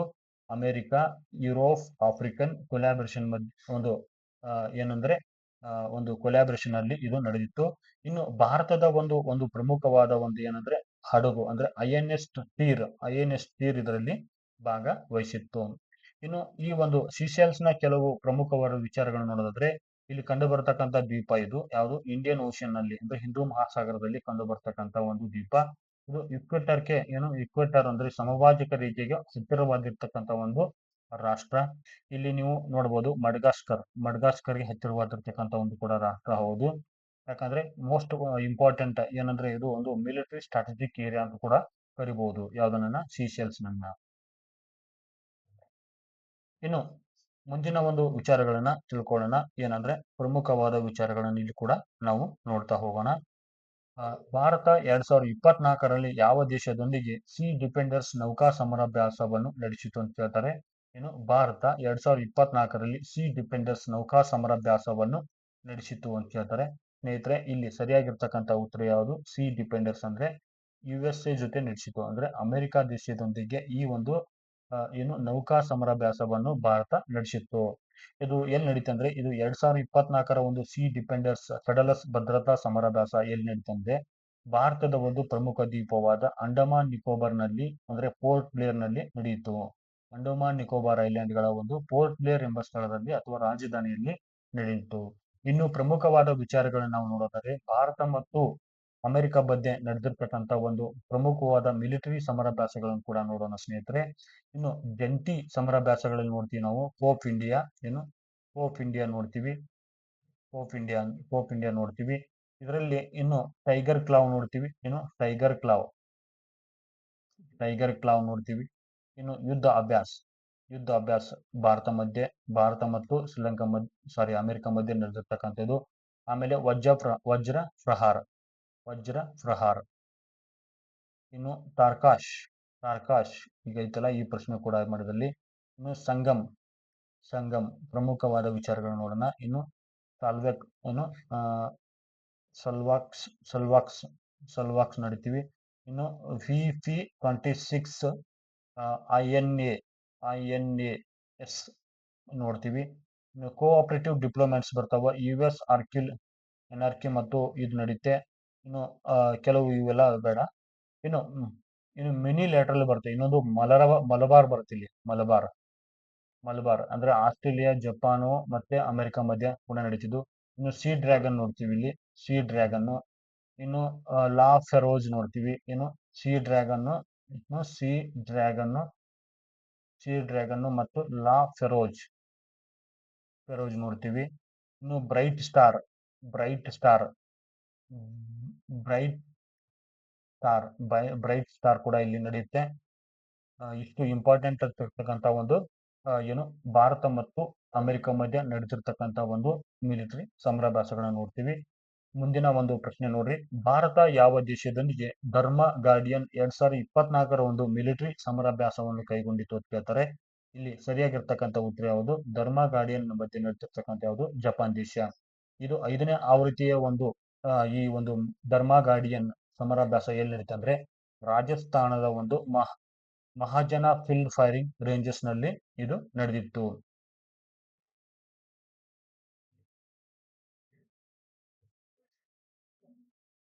ನೆಕ್ಸ್ಟ್ ನೋಡ್ರಿ, 16ನೇ ಆವೃತ್ತಿಯ ದೋಸ್ತಿ ತ್ರಿಪಕ್ಷೀಯ ಸಮರಾಭ್ಯಾಸ ಯಾವ ದೇಶದಲ್ಲಿ ನಡೆಯಿತು ಅಂತ ಕೇಳ್ತಾರೆ ನೋಡ್ರಿ. ಏನು 16ನೇ ಒಂದು ಆವೃತ್ತಿಯ ಏನು ದೋಸ್ತಿ ತ್ರಿಪಕ್ಷೀಯ ಸಮರಾಭ್ಯಾಸ ಯಾವ ದೇಶದಲ್ಲಿ ನಡೀತು ಅಂತ ಕೇಳ್ತಾರೆ. ಇಲ್ಲಿ ಸರಿಯಾಗಿರ್ತಕ್ಕಂಥ ಉತ್ತರ ಯಾವುದು? ಮಾಲ್ಡೀವ್ಸ್. ಇದು ದೋಸ್ತಿ 16 ಟ್ರೈಲ್ಯಾಟ್ರಲ್ ತ್ರಿಪಕ್ಷೀಯ ಒಂದು ಮಿಲಿಟರಿ ಎಕ್ಸರ್ಸೈಸಸ್ ಕಂಡಕ್ಟೆಡ್ ಬೈ ಯಾವುದು? ಇಂಡಿಯಾ, ಶ್ರೀಲಂಕಾ, ಮಾಲ್ಡೀವ್ಸ್. ಇದು ಪ್ರಸ್ತುತ ನಡೆದಿರುವುದಲ್ಲಿ ಮಾಲ್ಡೀವ್ಸ್ ದೇಶದಲ್ಲಿ. ಇನ್ನು 2024ರ ಏನು ಮಿಲನ್ ನೌಕಾ ಸಮರಾಭ್ಯಾಸವನ್ನು ಎಲ್ಲಿ ಆಯೋಜಿಸಲಾಗಿತ್ತು ಅಂತ ಕೇಳ್ತಾರೆ ನೋಡಿ ಸ್ನೇಹಿತರೆ. ಇಲ್ಲಿ ಸರಿಯಾಗಿರ್ತಕ್ಕಂಥ ಉತ್ತರ ಯಾವುದು? Option C Visakhapatnam. ಆಂಧ್ರ ಪ್ರದೇಶದ ಒಂದು ವಿಶಾಖಪಟ್ಟಣದಲ್ಲಿ ಏನೈತೆ ಅಂದ್ರೆ ಮಿಲನ್ ನೌಕಾ ಸಮರಾಭ್ಯಾಸವನ್ನ ಆಯೋಜಿಸಲಾಗಿತ್ತು. ಇಲ್ಲಿ ಒಟ್ಟು 50 ರಾಷ್ಟ್ರಗಳು ಏನಂದ್ರೆ ಭಾಗವಹಿಸಿದ್ದವು. ಮುಂದಿನ ಪ್ರಶ್ನೆ ನೋಡ್ರಿ. 2024ರ ಸಿ ಡ್ರ್ಯಾಗನ್ ನೌಕಾ ಸಮರಾಭ್ಯಾಸವನ್ನು ಯಾವ ದೇಶದಲ್ಲಿ ಆಯೋಜಿಸಲಾಗಿತ್ತು ಅಂತ ಹೇಳ್ತಾರೆ ನೋಡ್ರಿ. ಇಂಪಾರ್ಟೆಂಟ್ ನೋಡ್ರಿ ಇದು. ಇಂಥ ಪ್ರಶ್ನೆ ಕೂಡ ಕೇಳೋ ಚಾನ್ಸಸ್ ಇರುತ್ತೆ. ಸಿ ಡ್ರ್ಯಾಗನ್ ಇಲ್ಲಿ ಸರಿಯಾಗಿರ್ತಕ್ಕಂಥ ಉತ್ತರ ಯಾವುದು? ಅಮೆರಿಕ ಅಂದ್ರೆ USA. ಸಿ ಡ್ರ್ಯಾಗನ್ 2024ರ ಒಂದು ಸಮರಾಭ್ಯಾಸ ನೋಡೋದಾದ್ರೆ ಇದು multi lateral anti submarine warfare exercises. ಇದು ನಡೆದಿರ್ತಕ್ಕಂಥ ಒಂದು ಸ್ಥಳ ಯಾವುದು? ಗುವಾಮ್. ಎಲ್ಲಿ? US ನ ಒಂದು ದ್ವೀಪ ಇದು. ಎಲ್ಲಿ ಕಂಡು ಬರ್ತಿದ್ದು? ಪೆಸಿಫಿಕ್ ಐಲ್ಯಾಂಡ್ ನಲ್ಲಿ ಗುವಾಮ್ ದ್ವೀಪ. ನೋಡಿ ಸ್ನೇಹಿತರೆ, ಗುವಾಮ್ ದ್ವೀಪ ಯಾವ ದೇಶಕ್ಕೆ ಸಂಬಂಧಿಸಿದ್ದು ಕೇಳಬಹುದು. ಇದು ಅಮೆರಿಕ ದೇಶಕ್ಕೆ ಸಂಬಂಧಿಸಿರ್ತಕ್ಕಂಥ ಒಂದು ದ್ವೀಪ. ಇನ್ನು ಎಲ್ಲಿ ಕಂಡು ಬರ್ತಂತ ಕೂಡ ಕೇಳಬಹುದು ನಿಮಗೆ. ಇದು ಪೆಸಿಫಿಕ್ ಓಷನ್ ಅಲ್ಲಿ ಕಂಡು ಬರ್ತಕ್ಕಂಥ ಒಂದು ಪ್ರಮುಖ ದ್ವೀಪ. ಇಲ್ಲಿ ಒಂದು ಭಾಗವಹಿಸಿದ ಪ್ರಮುಖ ರಾಷ್ಟ್ರಗಳು ಯಾವುದಂದ್ರೆ ಭಾರತ, ಜಪಾನ್, ದಕ್ಷಿಣ ಕೊರಿಯಾ, ಆಸ್ಟ್ರೇಲಿಯಾ ಮತ್ತು ಅಮೆರಿಕ. ಇಲ್ಲಿ ವಿಶೇಷವಾಗಿ ನೋಡಿ ಕ್ವಾಡ್ ಕಂಟ್ರಿಗಳ ಜೊತೆ ಕ್ವಾಡ್ ಒಂದು ಕಂಟ್ರಿಗಳ ಜೊತೆ ಸೌತ್ ಕೊರಿಯಾ ಎಂಟ್ರಿ ಪ್ಲಸ್ ಆಗಿದೆ. ಇಲ್ಲಿ ಕೇವಲ ಸೌತ್ ಕೊರಿಯಾ ಮಾತ್ರ ಇಲ್ಲಿ ಪ್ಲಸ್ ಆಗಿದೆ. ಅಂದ್ರೆ ಮಲಬಾರ್ ಒಂದು ಸಮರಾಭ್ಯಾಸದಲ್ಲಿ ಭಾಗವಹಿಸುವ ಒಂದು ರಾಷ್ಟ್ರಗಳೊಂದಿಗೆ ದಕ್ಷಿಣ ಕೊರಿಯಾ ಆಡ್ ಆಗಿದೆ. ಇಲ್ಲಿ ವಿಶೇಷವಾಗಿ Bharat, Japan, Australia, America Malabar ನಲ್ಲಿ ಭಾಗವಹಿಸ್ತವ. ಅದ್ರ ಜೊತೆ ಇಲ್ಲಿ ಗುವಾಮ್ ನಲ್ಲಿ ನಡೆದಿರ್ತಕ್ಕಂಥ ಈ ಒಂದು ಸಿ ಡ್ರ್ಯಾಗನ್ ನೌಕಾ ಸಮರಾಭ್ಯಾಸದಲ್ಲಿ ದಕ್ಷಿಣ ಕೊರಿಯಾ ಆಡ್ ಆಗಿರೋದನ್ನ ನಾವು ನೋಡ್ತೀವಿ. ಇನ್ನು ಭಾರತದಿಂದ ಒಂದು P-81 ವಿಮಾನ ಇಲ್ಲಿ ಭಾಗವಹಿಸಿತ್ತು. ಮುಂದಿನ ಪ್ರಶ್ನೆ ನೋಡ್ರಿ. ಭಾರತವು ಯಾವ ದೇಶದೊಂದಿಗೆ ಅಯುಥಾಯ್ ನೌಕಾ ಸಮರಾಭ್ಯಾಸವನ್ನು ನಡೆಸಿತು ಅಂತ ಕೇಳ್ತಾರೆ ನೋಡ್ರಿ. ಅಯುಥಾಯ್ ನೌಕಾ ಸಮರಾಭ್ಯಾಸವನ್ನು ನಡೆಸಿತ್ತು ಅಂತ ಕೇಳ್ತಾರೆ. ಇಲ್ಲಿ ಸರಿಯಾಗಿರ್ತಕ್ಕಂಥ ಉತ್ತರ ಯಾವುದು? Option C Thailand. Bharat Thailand ದೇಶದೊಂದಿಗೆ ಯಾವ ದೇಶದೊಂದಿಗೆ ಅಂದ್ರೆ ಥೈಲ್ಯಾಂಡ್ ದೇಶದೊಂದಿಗೆ ಏನಂದ್ರೆ ಈ ಅಯುಥಾಯ್ ಎಂಬ ನೌಕಾ ಸಮರಾಭ್ಯಾಸವನ್ನು ನಡೆಸಿತ್ತು. ನೀವು ಇಲ್ಲಿ ಕಾಣಬಹುದು ಸ್ನೇಹಿತರೆ. ಅಯುಥಾಯ್ ಎಂಬುದು ಏನು ಗೊತ್ತಂದ್ರೆ ಥೈಲ್ಯಾಂಡ್ ದೇಶದ ಒಂದು ಪ್ರಮುಖ ರಾಜ್ಯ ಮನೆತನ ಅಯುಥಾಯ್. ಅದರ ಒಂದು ಹೆಸರನ್ನ ಇಲ್ಲಿ ಇಡಲಾಗಿದೆ. ಇನ್ನು ಥೈಲ್ಯಾಂಡ್ ದೇಶನ ನೀವು ಇಲ್ಲಿ ಕಾಣಬಹುದು ಸ್ನೇಹಿತರೆ. ಥೈಲ್ಯಾಂಡ್ ದೇಶದೊಂದಿಗೆ ಗಡಿಯನ್ನು ಹಂಚಿಕೊಂಡ ರಾಷ್ಟ್ರಗಳು ಯಾವುದು ಅಂದ್ರೆ ಒಂದು ಮಯನ್ಮಾರು, ಇನ್ನೊಂದು ಲಾವೋಸ್, ಇನ್ನೊಂದು ಈ ಕಡೆ ಇಲ್ಲಿ ವಿಯೆಟ್ನಾಂ ಬರಲ್ಲ, ಕಾಂಬೋಡಿಯಾ. ಈ ಕಡೆ ನಾವು ನೋಡ್ತೀವಿ ಇಲ್ಲಿ ಬೇ ಆಫ್ ಬೆಂಗಾಲ್ ಬರುತ್ತಾ, ಮತ್ತೆ ಅಂಡಮಾನ್ ಸಿ ಅನ್ನು ನೋಡ್ತೀವಿ. ಇನ್ನು ಕೆಳಗೆ ಅತ್ಯಂತ ಕೆಳಗೆ ನೋಡ್ತೀವಿ ಇಲ್ಲಿ ಮಲೇಷಿಯಾನ ನಾವು ನೋಡ್ತೀವಿ. ಇಷ್ಟು ಸಾಕು ನಮಗೆ. ಇನ್ನೊಂದು ಪ್ರಮುಖವಾದ ವಿಚಾರಗಳನ್ನ ಇಲ್ಲಿ ನೋಡೋದಾದ್ರೆ ನಾವು ಕಂಜಾರ್ 2024ರ ಒಂದು ಮಿಲಿಟರಿ ಸಮರಾಭ್ಯಾಸ ಭಾರತ ಮತ್ತು ಯಾವ ದೇಶದ ನಡುವೆ ನಡೀತಿದೆ ಅಂತ ಕೇಳ್ತಾರೆ. ಇಲ್ಲಿ ಸರಿಯಾಗಿರ್ತಕ್ಕಂಥ ಉತ್ತರ ಯಾವುದು? ಕಿರ್ಗಿಸ್ತಾನ್ನ ಇಲ್ಲಿ ಜೊತೆ ನಡೀತು. ಇದೆಲ್ಲಿ ನಡೀತಿದ್ದು? ಹಿಮಾಚಲ ಪ್ರದೇಶದ ಒಂದು ಬಕ್ಲೋಹ ಎಂಬ ಸ್ಥಳದಲ್ಲಿ ನಡೆದಿತ್ತು. ಎಲ್ಲಿ? ಬಕ್ಲೋಹ ಎಂಬ ಸ್ಥಳದಲ್ಲಿ ನಡೆದಿತ್ತು. ಇನ್ನು ಕಿರ್ಗಿಸ್ತಾನದ ಒಂದು ರಾಜಧಾನಿ ಯಾವುದು? ಬಿಷ್ಕೇಕ್. ಇದರ ಕರೆನ್ಸಿ ಯಾವುದು? ಸೋಮ. ಇಷ್ಟು ನೋಡಬಹುದು ನೀವು ಇಲ್ಲಿ. ಇಲ್ಲಿ ಕಿರ್ಗಿಸ್ತಾನ ಕೂಡ ನೀವು ಕಾಣಬಹುದು. ಕಿರ್ಗಿಸ್ತಾನದೊಂದಿಗೆ ಗಡಿಯನ್ನು ಹಂಚಿಕೊಂಡ ರಾಷ್ಟ್ರಗಳು ಯಾವ್ದಂದ್ರೆ ಕಜಕಿಸ್ತಾನು, ಚೈನಾ, ತಜಿಕಿಸ್ತಾನು ಮತ್ತೆ ಉಜ್ಬೇಕಿಸ್ತಾನ. ಪ್ರಶ್ನೆ ಕೇಳೋ ಚಾನ್ಸಸ್ ಐತಿ. ಇನ್ನು ಲೇಕ್, ಇಲ್ಲಿ ನೋಡಿ, ಇಲ್ಲಿ ಲೇಕ್ ಇಶಿಕ್ ಕುಲ್, ಲೇಕ್ ಇಶಿಕ್ ಕುಲ್ ಕೂಡ ನೀವು ಕಾಣಬಹುದು ಇಲ್ಲಿ. ಇನ್ನು ಲೇಕ್ ಇಶಿಕ್ ಕುಲ್ ಇದನ್ನು ಕೂಡ ಕೇಳೋ ಚಾನ್ಸಸ್ ಐತಿ. ನೋಡ್ರಿ, ಕಿರ್ಗಿಸ್ತಾನ ರಾಜ್ಯನ ಕೂಡ ಇಲ್ಲಿ ನೀವು ಕಾಣಬಹುದು, ಬಿಷ್ಕೇಕ್. ಇನ್ನು ಒಂದು UPSC ನಡೆಸಿರ್ತಕ್ಕಂಥ ಒಂದು ಪರೀಕ್ಷೆಯಲ್ಲಿ ಕೂಡ ಇದನ್ನ ಪ್ರಶ್ನೆ ಕೇಳಿದ್ ನೋಡ್ರಿ. Exercises Khanjar is joint military exercise between ಅಂತ ಕೇಳಿದರೆ ಇಲ್ಲಿ ಸರಿಯಾಗಿರ್ತಕ್ಕಂಥ ಉತ್ತರ ಯಾವುದು? ಇಂಡಿಯಾ ಮತ್ತು ಕಿರ್ಗಿಸ್ತಾನ್. ನೆಕ್ಸ್ಟ್ ನೋಡ್ರಿ, ಭಾರತ ಮತ್ತು ಯಾವ ದೇಶದ ನಡುವೆ ಸೈಕ್ಲೋನ್ 2 ಜಂಟಿ ತರಬೇತಿ ನಡೆಯಿತು ಅಂತ ಕೇಳ್ತಾರೆ ನೋಡಿ. ಭಾರತ ಮತ್ತು ಯಾವ ದೇಶದ ನಡುವೆ ಸೈಕ್ಲೋನ್ 2 ಜಂಟಿ ಸಮರಾಭ್ಯಾಸವನ್ನು ನಡೀತದೆ ಕೇಳ್ತಾರೆ. ಇಲ್ಲಿ ಈಜಿಪ್ಟ್. ನೀವು ನೋಡಬಹುದು ಇಲ್ಲಿ ಸೈಕ್ಲೋನ್ 2 ಯಾವ ದೇಶದ ಜೊತೆ ನಡೀತಿತ್ತು ಅಂದ್ರೆ ಇದು ಈಜಿಪ್ಟ್ ನಡೀತು. ಎಷ್ಟನೇ ಆವೃತ್ತಿ ಮತ್ತು ಎರಡನೇ ಆವೃತ್ತಿಯ ಒಂದು ಜಂಟಿ ತರಬೇತಿ ನೋಡಿ. ಜಂಟಿ ತರಬೇತಿ ಆಗಿತ್ತು. ತರಬೇತಿ ಸಮರಾಭ್ಯಾಸ ಇದು. ಇಲ್ಲಿ ನೋಡಬಹುದು ಜಪಾನ್ನ ರಾಜಧಾನಿ ಯಾವುದು? ಸಾರಿ, ಇದು ಈಜಿಪ್ಟ್ನ ರಾಜಧಾನಿ ಯಾವುದು? ಕೈರೋ. ಇನ್ನು ಜಪಾನ್ ರಾಷ್ಟ್ರ ನೋಡ್ತೀರಿ. ಆಮೇಲೆ ಈ ಕಡೆ ಲಿಬಿಯಾ ನೋಡ್ತೀರಿ. ಈ ಕಡೆ ಇಲ್ಲಿ ಮೆಡಿಟರೇನಿಯನ್ ಸಿ ಅನ್ನು ಕೂಡ ನೋಡ್ತೀವಿ. ಆಮೇಲೆ ಇಸ್ರೇಲ್ ರಾಷ್ಟ್ರ ಕೂಡ ಗಡಿಯನ್ನು ಹಂಚಿಕೊಂಡಿರೋದನ್ನು ನೀವು, ಆಮೇಲೆ ರೆಡ್ ಸಿ ಸಮುದ್ರ ಕೂಡ ಇದ್ರ ಜೊತೆ ಗಡಿಯನ್ನು ಹಂಚಿಕೊಂಡಿದೆ. ನೆಕ್ಸ್ಟ್ ನೋಡ್ರಿ,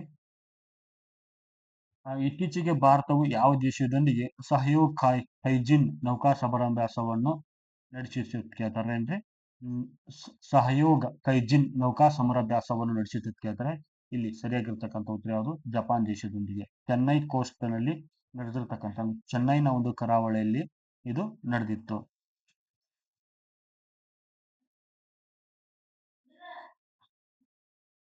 ಮುಂದಿನ ಒಂದು ಪ್ರಶ್ನೆ ನೋಡ್ರಿ, ಭಾರತ ಫ್ರಾನ್ಸ್ ಮತ್ತು ಡ್ಯಾಶ್ ದೇಶಗಳ ನಡುವೆ ಡೆಸರ್ಟ್ ನೈಟ್ ನೌಕಾ ಸಮರಾಭ್ಯಾಸವನ್ನು ನಡೆಸಿದವು. ಇಲ್ಲಿ ಸರಿಯಾಗಿರ್ತಕ್ಕಂಥ ಉತ್ತರ ಯಾವುದು? UAE ಮಧ್ಯೆ ನಡೀತಿದ್ವು. ಭಾರತ, ಫ್ರಾನ್ಸ್ ಮತ್ತು UAE ದೇಶಗಳ ಮಧ್ಯೆ ಡೆಸರ್ಟ್ ನೈಟ್ ಸಮರಾಭ್ಯಾಸವನ್ನು ನಾವು ನೋಡ್ತೀವಿ. ಇಲ್ಲಿ ಎಲ್ಲಿ ನಡೀತೈತಿ ಅಂದ್ರೆ ಇದು ಅರೇಬಿಯನ್ ಸಿಯಲ್ಲಿ ನಡೆದಿರ್ತಕ್ಕಂಥ ಒಂದು ವಿಚಾರಗಳನ್ನು ನೋಡ್ತೀವಿ ನಾವು ಸ್ನೇಹಿತರೆ. ವಿಶೇಷವಾಗಿ ನಾವು ಫ್ರಾನ್ಸ್ ದೇಶಗಳ ಬಗ್ಗೆ ಒಂದು ತಿಳ್ಕೋದಾದ್ರೆ ನಾವು ಫ್ರಾನ್ಸ್ನ ರಾಜಧಾನಿ ಯಾವುದು? ಪ್ಯಾರಿಸ್ ನಗರ. ಇದ್ಯಾವ ನದಿ ದಂಡೆ ಮೇಲೆ? ಸೈನ್ ನದಿ ದಂಡೆ ಮೇಲೆ ಕಂಡು ಬರ್ತಕ್ಕಂಥ ವಿಚಾರಗಳನ್ನ ನಾವು ನೋಡ್ತೀವಿ. ಫ್ರಾನ್ಸ್ನೊಂದಿಗೆ ಸ್ಪೇನ್ ದೇಶ ಗಡಿಯನ್ನು ಹಂಚಿಕೊಂಡಿರೋದನ್ನು ನೋಡ್ತೀವಿ. ಈ ಕಡೆ ನಾವು UK ದೇಶ ಅಂದ್ರೆ ಯುನೈಟೆಡ್ ಕಿಂಗ್ಡಮ್ ಅನ್ನ ನೋಡ್ತೀವಿ. ಆಮೇಲೆ ಇಂಗ್ಲಿಷ್ ಚಾನೆಲ್ ಏನ್ ಕಂಡತ್ತಂದ್ರೆ ಫ್ರಾನ್ಸ್ ಮತ್ತು ಬ್ರಿಟಿಷ್ ಅಂದ್ರೆ ಒಂದು ಫ್ರಾನ್ಸ್ ಮತ್ತು ಯುನೈಟೆಡ್ ಕಿಂಗ್ಡಮ್ ಮಧ್ಯೆ ಒಂದು ಕಂಡು ಬರೋದನ್ನ ನಾವಿಲ್ಲಿ ನೋಡ್ತೀವಿ. ಇನ್ನು ಡೋವರ್ ಒಂದು ಪ್ರಮುಖವಾದ ಒಂದು ಸ್ಥಳವನ್ನು ಕೂಡ ಇಲ್ಲಿ ನಾವು ನೋಡ್ತೀವಿ. ಈ ಕಡೆ ಬೆಲ್ಜಿಯಂ ಗಡಿಯನ್ನು ಹಂಚಿಕೊಂಡಿರೋದನ್ನ ನಾವು ನೋಡ್ತೀವಿ ಸ್ನೇಹಿತರೆ. ಇಲ್ಲಿ ಬೆಲ್ಜಿಯಂನ ರಾಜಧಾನಿ ಯಾವುದು? ಬ್ರುಜೆಲ್ಸ್. ಆಮೇಲೆ ಇಲ್ಲಿ ವಿಶೇಷವಾಗಿ ಜರ್ಮನಿ ದೇಶದೊಂದಿಗೆ ಕೂಡ ಗಡಿಯನ್ನ ಹಂಚಿಕೊಂಡಿರೋದನ್ನ ನಾವಿಲ್ಲಿ ನೋಡ್ತೀವಿ ನೋಡಿ. ಇನ್ನು ಜರ್ಮನಿ ಕೂಡ ರೈನ್ ರಿವರ್ ಅನ್ನ ಇಲ್ಲಿ ನಾವು ಕಾಣಬಹುದು. ಮತ್ತೆ ಸ್ವಿಟ್ಜರ್ಲೆಂಡ್ ದೇಶವನ್ನು ಕೂಡ ನಾವಿಲ್ಲಿ ಕಾಣ್ತೀವಿ. ವಿಶೇಷವಾಗಿ ತುಂಬಾ ಇಂಪಾರ್ಟೆಂಟ್ ಇರ್ತಕ್ಕಂಥ ಒಂದು ವಿಚಾರಗಳನ್ನ ನಾವು ನೋಡ್ತೀವಿ. ಆಲ್ಸ್ ಪರ್ವತಗಳನ್ನು ಕೂಡ ಇಲ್ಲಿ ನಾವು ಕಾಣ್ತೀವಿ. ಇನ್ನು ಮ್ಯಾಸಿಫ್ ಸೆಂಟ್ರಲ್ ಎಂಬ ಸ್ಥಳವನ್ನು ಕೂಡ ಇಲ್ಲಿ ಕಾಣ್ತೀವಿ ನೋಡಿ. ಮ್ಯಾಸಿಫ್ ಸೆಂಟ್ರಲ್. ಇನ್ನು ಫರ್ನೆಸ್ ಎಂಬ ಸ್ಥಳವನ್ನು ಕೂಡ ಇಲ್ಲಿ ನಾವು ನೋಡ್ತೀವಿ. ಇನ್ನು ಪ್ರೈಮ್ ಮೆರಿಡಿಯನ್ ಇಲ್ಲಿಂದ ಇಲ್ಲಿವರೆಗೆ ಹಾದು ಹೋಗಿರೋದನ್ನು ಕೂಡ ನಾವಿಲ್ಲಿ ಕಾಣಿರ್ತೀವಿ ನೋಡಿ. ಇಲ್ಲಿ ಪ್ರೈಮ್ ಮೆರಿಡಿಯನ್ ಕೂಡ ನಾವಿಲ್ಲಿ ಕಾಣ್ತೀವಿ ಸ್ನೇಹಿತರೆ. ಮುಂದಿನ ಪ್ರಶ್ನೆ, ಸಹಯೋಗ್ ಕೈಜಿನ್ ಆವಾಗಲೇ ಬಂದಿತ್ತು, ರಿಪೀಟ್ ಆಗಿ ಸ್ನೇಹಿತರೆ. ಇದು ಜಪಾನ್ ದೇಶದೊಂದಿಗೆ ನಡೆದಿತ್ತು. ಇನ್ನು 2024ರ ಒಂದು ಪ್ರಮುಖವಾದ ಜಂಟಿ ಮಿಲಿಟರಿ ಸಮರಾಭ್ಯಾಸಗಳನ್ನು ನೋಡೋಣ. ಡೆಸರ್ಟ್ ಸೈಕಲ್ ಒಂದು ರಿವಿಷನ್ ವಿಚಾರಗಳನ್ನು ನೋಡೋಣ. ಯುಎಇ ಇಂಡಿಯಾ, ಯುಎಇ ಮತ್ತು ಫ್ರಾನ್ಸ್ ದೇಶಗಳ ಮಧ್ಯೆ ನಡೆದಿದ್ದು. ಇನ್ನು ವಿನ್ ಬ್ಯಾಕ್ಸ್ 23 ನಡೆಯುವುದು ಇಂಡಿಯಾ ಮತ್ತು ವಿಯೆಟ್ನಾಂ ಮಧ್ಯೆ. ಇನ್ನು ಬೊಂಗಾ ಸಾಗರ್ ಇಂಡಿಯಾ ಮತ್ತು ಬಾಂಗ್ಲಾದೇಶಗಳ ಮಧ್ಯೆ ನಡೆಯಿತು. ವರುಣ ಯಾವ ದೇಶ ಫ್ರಾನ್ಸ್ ಮತ್ತು ಭಾರತ ಮಧ್ಯೆ ನಡೆಯುವುದು. ಮಿತ್ರ ಶಕ್ತಿ ಇಂಡಿಯಾ ಮತ್ತು ಶ್ರೀಲಂಕಾ ಮಧ್ಯೆ ನಡೆಯುವುದು. ಇನ್ನು ಪ್ರಿಂಜಕ್ಸ್ ಇಂಡಿಯಾ ಮತ್ತು ಫ್ರಾನ್ಸ್ ಮಧ್ಯೆ ನಡೆಯುವುದು. ಸೂರ್ಯ ಕಿರಣ್ ಇಂಡಿಯಾ ಮತ್ತು ನೇಪಾಳ ಮಧ್ಯೆ ನಡೆಯುವುದು. ಅಜಯ್ ವಾರಿಯರ್ ಇಂಡಿಯಾ ಮತ್ತು ಬ್ರಿಟನ್ ಮಧ್ಯೆ ನಡೆಯುವುದು. ಗರುಡ ಭಾರತ ಮತ್ತು ಫ್ರಾನ್ಸ್ ಮಧ್ಯೆ ನಡೆಯುವುದು. ಇನ್ನು ಯುದ್ಧ ಅಭ್ಯಾಸ್ ಇಂಡಿಯಾ ಮತ್ತು ಯುಎಸ್ಎ ಮಧ್ಯೆ ನಡೆಯುವುದು. ಮಿತ್ರ ಶಕ್ತಿ ಇದು ಭಾರತ ಮತ್ತು ಶ್ರೀಲಂಕಾ ಮಧ್ಯೆ ನಡೆಯುವುದು. ಮಲಬಾರ್ ಎಕ್ಸರ್ಸೈಸಸ್ ಇದು ಯಾವುದು ಕ್ವಾಡ್ ದೇಶಗಳು ಯಾವುದು ಯುಎಸ್ಎ, ಇಂಡಿಯಾ, ಆಸ್ಟ್ರೇಲಿಯಾ, ಜಪಾನ್ ದೇಶಗಳ ಮಧ್ಯೆ ನಡೆಯುವುದು. ಅಗ್ನಿ ವಾರಿಯರ್ 2022 ನಡೆದಿದ್ದು ಇಂಡಿಯಾ ಮತ್ತು ಸಿಂಗಪುರ್ ಮಧ್ಯೆ. ಇನ್ನು ಸಮುದ್ರ ಶಕ್ತಿ ಎಲ್ಲಿ ನಡೀತಿದ್ದು ಭಾರತ ಮತ್ತು ಇಂಡೋನೇಷ್ಯಾ ಮಧ್ಯೆ ನಡೆಯುವುದು. ಧರ್ಮ ಗಾರ್ಡಿಯನ್ ಇಂಡಿಯಾ ಮತ್ತು ಜಪಾನ್ ಮಧ್ಯೆ. ಆಂಪೆಕ್ಸ್ ಇಲ್ಲಿ ಎಲ್ಲಿ ನಡೀತಿದ್ದು ಭಾರತದಲ್ಲಿ ಆಂಧ್ರ ಪ್ರದೇಶದಲ್ಲಿ ನಡೆಯುವುದು. ಅಕ್ಯುವಿರನ್ ಇಂಡಿಯಾ ಮತ್ತು ಮಾಲ್ಡೀವ್ ದೇಶಗಳ ಮಧ್ಯೆ ನಡೆಯುವುದು. ಕೊಂಕನ್ ಇದು ನಡೆಯುವುದು ಭಾರತ ಮತ್ತು ಯುಕೆ ಮಧ್ಯೆ. ಇನ್ನು ಸಡಾ SCDA ಸಡಾ ಟನ್ಸ್ಕ್ಯೂ ಇದು ನಡೆಯೋದು ಭಾರತ ಮತ್ತು ಸೌದಿ ಅರೇಬಿಯಾ ಮಧ್ಯೆ ನೋಡ್ರಿ, ನೆನ್ಪಿಟ್ಕೊಬಿಡ್ರಿ. ಸದಾ ಟನ್ಸ್ಕ್ಯೂ ಇದು ಕೇಳೋ ಚಾನ್ಸಸ್ ಐತಿ ಭಾರತ ಮತ್ತು ಸೌದಿ ಅರೇಬಿಯಾ ಮಧ್ಯೆ. ಇನ್ನು ಪೂರ್ವಿ ಲೇಹರ್ ಇದು ನಾವಲ್ ಎಕ್ಸರ್ಸೈಸ್ ನೌಕಾ ಸಮರಾಭ್ಯಾಸ. ಇನ್ನು ಡಸ್ಟಾಲಿಕ್ ಇಂಡಿಯಾ ಮತ್ತು ಉಜ್ಬೇಕಿಸ್ತಾನ. ಇನ್ನು ಸಾಗರ್ ಕವಚ ಇದು ಎಲ್ಲಿ ನಡೀತದೋ ಲಕ್ಷದ್ವೀಪದಲ್ಲಿ ನಡೆಯುವುದು. ಇನ್ನು IMT ಎಕ್ಸರ್ಸೈಸಸ್ ಮೊಜಾಂಬಿಕ್ ಮೊಜಾಂಬಿಕ್ ದೇಶಗಳ ಜೊತೆ ನಡೆಯುವುದು. ಇನ್ನು ಎಕ್ಸರ್ಸೈಸ್ ಸೈಕ್ಲೋನ್ 1 ಯಾವ ಜೊತೆ ಅಂದ್ರೆ ಇಂಡಿಯಾ ಮತ್ತು ಈಜಿಪ್ಟ್. ಎಕ್ಸರ್ಸೈಸಸ್ ಓರಿಯನ್ ಇಂಡಿಯಾ ಮತ್ತು ಫ್ರಾನ್ಸ್. ಫಾರ್ಫ್ಯಾಟ್ ಇಂಡಿಯಾ ಮತ್ತು ಥೈಲ್ಯಾಂಡ್.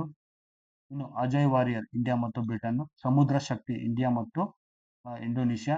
ಇನ್ನು ಆರ್ಕಟಿಕ್ ಚಾಲೆಂಜ್ ಎಕ್ಸರ್ಸೈಸಸ್ ಯಾವ ಒಂದು ಸಂಘಟನೆಗೆ ಸಂಬಂಧಪಟ್ಟದಂದ್ರೆ ನ್ಯಾಟೋ ಒಂದು ಸಂಘಟನೆಗೆ ಸಂಬಂಧಿಸಿದ ವಿಚಾರ ನೋಡ್ತೀವಿ. ಇಲ್ಲಿಗೆ ಒಂದು ಈ ಎಕ್ಸರ್ಸೈಸಸ್ ಕ್ಲಾಸ್ ಮುಗಿಸಿ ಸ್ನೇಹಿತರೆ. ಎಲ್ಲರಿಗೂ ವಿಡಿಯೋ ನೋಡಿದಕ್ಕಾಗಿ ಧನ್ಯವಾದಗಳು.